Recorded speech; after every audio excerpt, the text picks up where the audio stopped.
Matt Reeves, he's doing the second one, is he? I'm not sure is he doing the second one because I know he did Cloverfield. I don't know No, if he's doing. Is he doing the second one? There was talk of him doing the second one. I can't remember. Anyway, Yeah, it doesn't matter. Yeah, according to Deadline, 20th Century Fox it's basically a done deal. Negotiations are ongoing from the pen the script with Mark Bomback, who wrote the script for the sequel, The Rise of the Planet of the Apes. They add, it's likely that Reeves will likely go right into the third film, so he must be doing the second film. A priority for the studio. Reeves' other directing credits include Cloverfield and Let Me In. Let Me In's playing on TV in the UK for the first time as well on BBC Two this Saturday, I believe. Okay, have you seen the original? Not the right one in? No. Yeah, it's an amazing movie. It's good. So I must check this out as well. But yeah, I mean, I'm indifferent. I don't really, you know. I like the first one. Mm-hmm. Second one looks good, from what I've seen of it. Yeah. So, yeah. I like the first one. I went in with no expectations, and I came out kind of enjoying it. Yeah. Like, you weren't coming out going, oh my god, best movie ever. No. But you came out going, oh, that was good. For a movie with James Franco in it. Yeah. And the bad guy, the little kid from the Harry Potter movies. Yeah, and Tom Felton. your guy from Reaper. Did you ever watch Reaper? Reaper. Who? No, the sort of fat guy, the lab assistant. The one Sock? Sock. He was Sock in Reaper, yeah. He was in it. Was he? Yeah. Oh, God. Yeah, he was the one that spread the disease that wipes out humanity. I did not notice him in that movie at all. Really? Check it out again. But I like Sock. I thought Sock was pretty good. Yeah. Apparently I look like Sock. I can see that. Yeah. Gotham as a director. Deadline is reporting that Fox has hired Danny Cannon to direct and executive produce the pilot for upcoming DC TV series Gotham. Cannon is no stronger. Are you kind of just going all over the place with these notes? Yeah, or? the story just fell out. Okay, yeah. But these are just the final wee stories. TV pilots he helmed CSI Investigation, Nikita and Tomorrow People. He's also worked in the realm of comic book movies as he directed the 1995 Judge Dredd film. Yeah, you lost me there. Lovely. Yeah, Gotham. Law! I am the law! Mr. I am the law. Yeah, so... you know, I don't see how Jim Gordon can have a history in Gotham before Batman when basically the two of them came to be at the same time. Easy. Because Gordon didn't come... He wasn't originally from Gotham. He was a cop that was basically shipped in. Yeah. But the thing is, isn't he... In the whole story with Gordon, anyway, I don't know, I've only seen the likes of Batman Begins to go off of here, but isn't the idea behind Gordon is that he's the last good cop? Yeah. Like, he's so beaten down and so worn out and so tired of living in all this corruption. Mm-hmm. And, you know, so he lives his life being this kind of broken, beaten guy until Batman shows up and gives him hope. Yeah. You know, so what is this TV series going to be about? Just him going, ugh, corruption, man. Yeah, and I don't know how they're going to introduce the whole idea of supervillains and everything else, or are they going to at all? I don't know. And the whole young Bruce Wayne subplot as well. Yeah, no. I have to say, I hope it's great. I want a good Batman TV series. Do you think it'll revolve around Thomas and Martha Wayne? Yes. As well? Apparently it's about their murder and how that's his first big case. Okay. That's kind of where it comes. See, I kind of thought they would be in it. No, I think it starts off with he would know dead. them. And that's how he would know Bruce as a kid. No. And then they would get killed maybe at the end of the first season. He'd be like, no. No, I don't think so. I think they're dead by the time the series starts, and this is his big case. Oh, okay.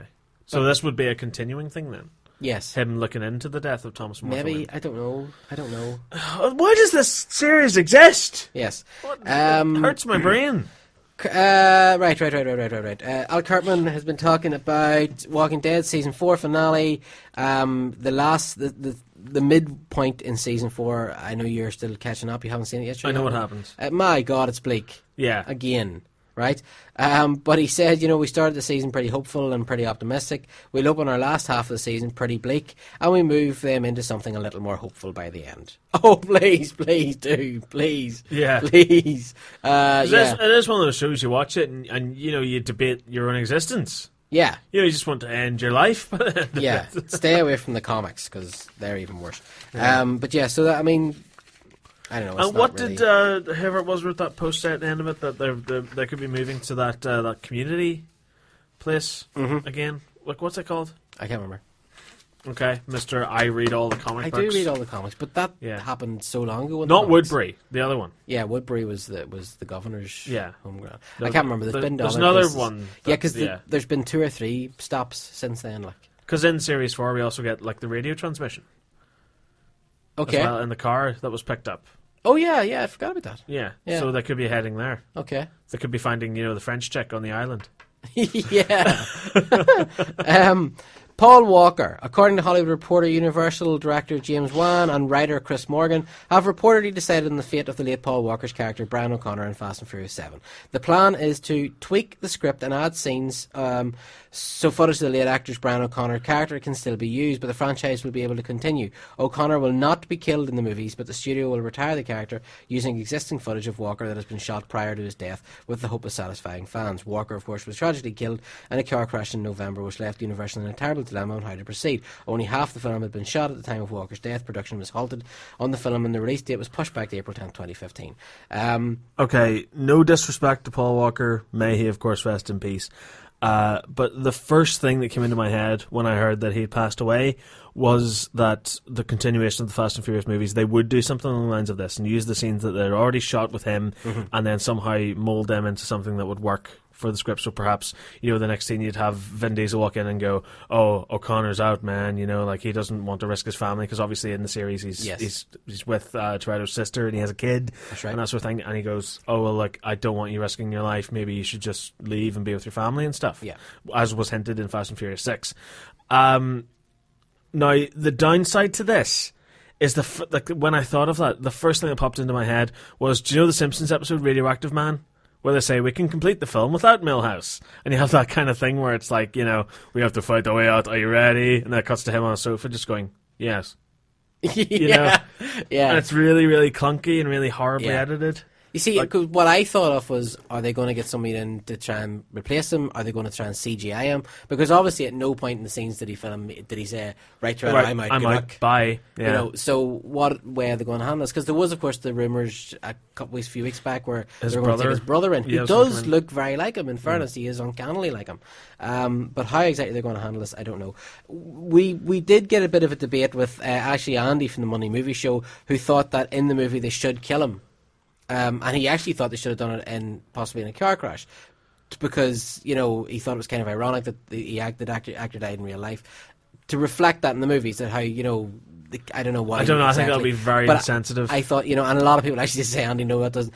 I could understand where he was coming from. No, of sort course. of, but I don't think. I think that would be quite gruesome, and it wouldn't be in the tone of the Fast and Furious movies to do that, especially for a character who was played by an actor who has died in such a similar, I think it's horrible way.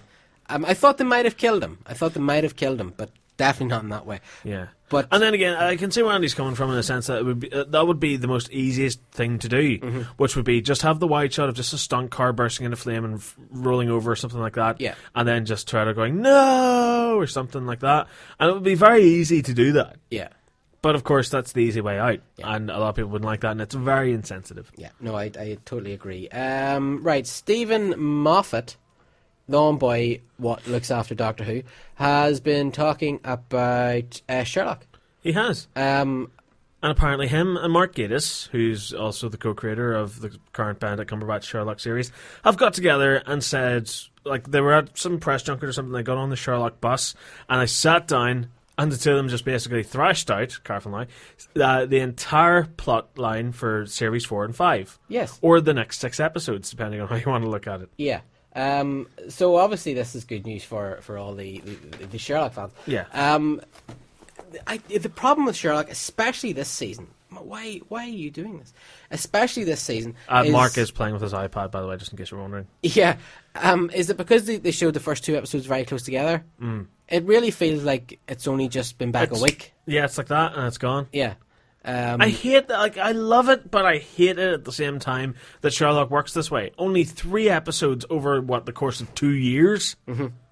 Yeah, because I mean, we had series 2, which consisted of 3 hour-and-a-half episodes, which aired in January 2012. Yeah, and now we have the next series 3, which consists of 3 episodes, an hour-and-a-half long, each one of them. And here we are in January 2014. I know. So when are we seeing Sherlock next? 2016. 2018 for Series 5. Okay, so he said, yeah, we've got plans, but our plans don't tend to be let's blow up the world or cast the most famous person in the world. They tend to be what exciting twists and turns can we come up with, and I think we've come up with some crackers. The idea we had that day, I thought they were the best we ever had. It was at the BAFTA screening. They screened the last episode for the BAFTA audience there last night, actually, Wednesday night. So now, one of the big questions that came up, he talked to Zap to it, and one of the big things was about Matt Smith. Because the fans, because Moffat's looking after Doctor Who and he's looking after Sherlock, the fans are like, they have to cross over. No, they don't. Why would they? Sherlock Holmes has been in the Doctor Who series in the past, and but anyway, that's not good enough for the fans. They want and the fact that they're kind of in different worlds. Yeah, they completely are. They completely are. But the question did come up: will Matt Smith ever pop up in Doctor Who? And he didn't rule it out. He said, "Yeah, it could happen. It could happen." But basically, he said, there's not enough there's enough inevitable crossover talk between the two, so it might be disconcerting for either of Matt or Benedict to appear in the other show. Stunt casting doesn't work, so it would have to be just because he's overwhelmingly right for it. I love working with Matt. He's a phenomenal actor, and I jump at the camera to work with him again. I just don't know how likely it is to see him on the set of Sherlock. Fair play. Fair play for that. To be honest with you, I think it would be quite jarring to see Matt Smith in Sherlock. Of course it would. Unless, of course, he has his short hair. Yeah. But even then, you'd be looking at it and you wouldn't be going, oh, there's Sherlock's latest client. You'd be going, hey, there's the Doctor. Yeah, hey, stunt casting. Right, which brings us to Doctor Who news. You said that there was news breaking just as we were talking. Yes, there was news breaking just earlier tonight. Let me just bring it up here. Stephen Moffat has indicated Series 9 will happen in 2015 and that it will be another full series uninterrupted run. Speaking in the latest edition of Doctor Who magazine, he said, "We're not going to do splits and the same format will repeat exactly the following year like that, so it will be the traditional form." Moffat also confirmed Series 4 and 5 of Sherlock, co-produced by Mark Gatiss, as we were just talking about there.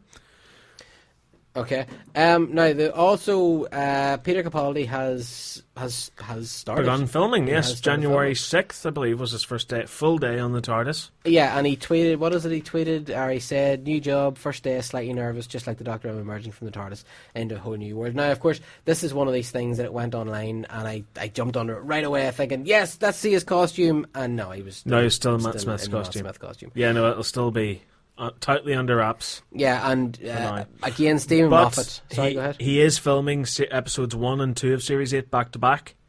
Right. So over the next couple of weeks, we will see the costume. You think so? Definitely. Yeah. Do you think they're going to do a big press release thing? Here's the new costume. I don't know, because they didn't do that with Matt Smith. Because Matt Smith's first day of filming was the first part of episode 4, which was with the Weeping Angels. On the beach.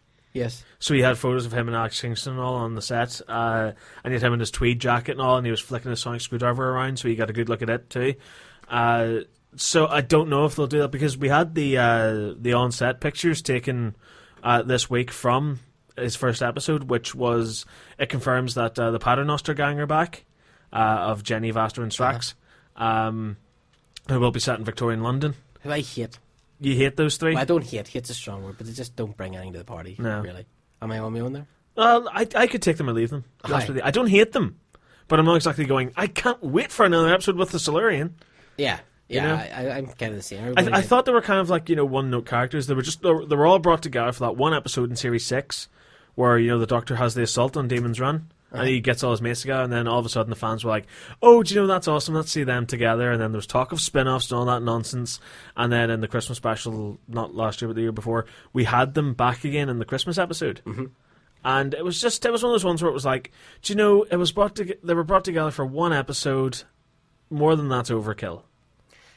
Yeah, I think so. I think it's... And then they got their own episode as well in Series 7, the one with Diana Rigg. Which one was that? The Crimson Horror. Oh, yes. That was their episode the whole way through. Actually, wasn't a bad episode. But yeah, so I think no, they don't really bring anything to me. Right, some of the rumours for this season. We see film is taking place in Cardiff until August 2014. Along with, we know that the series will feature obviously Peter Capaldi, who, unlike Scottish actors David Tennant and Sylvester McCoy, will keep his accent in their own. Yes, he will. Jenna Coleman is coming back as Clara. A host of other familiar faces will be returning alongside them. According to Moffat, the first episode of the new series, as you're saying, will feature Man and Vaster, Jenny Flint and Strax. This time I've made sure we've got a bunch of characters around him, so we can have a new Doctor introduced, and we can push that Doctor a bit further if we've got a familiar word around him. I don't see the logic there. Put all the same stuff in that we've had before, push them further. I'm not really sure. Yeah. No, I think it's that you can have the Doctor act in a certain way. You can have him kind of loony and madcap, and kind of almost act like a dick. to be honest with you, because he's just regenerated. You know, you can actually have him be a big angry guy, which naturally he can be. He's played by Peter Capaldi. He's played by Malcolm Tucker.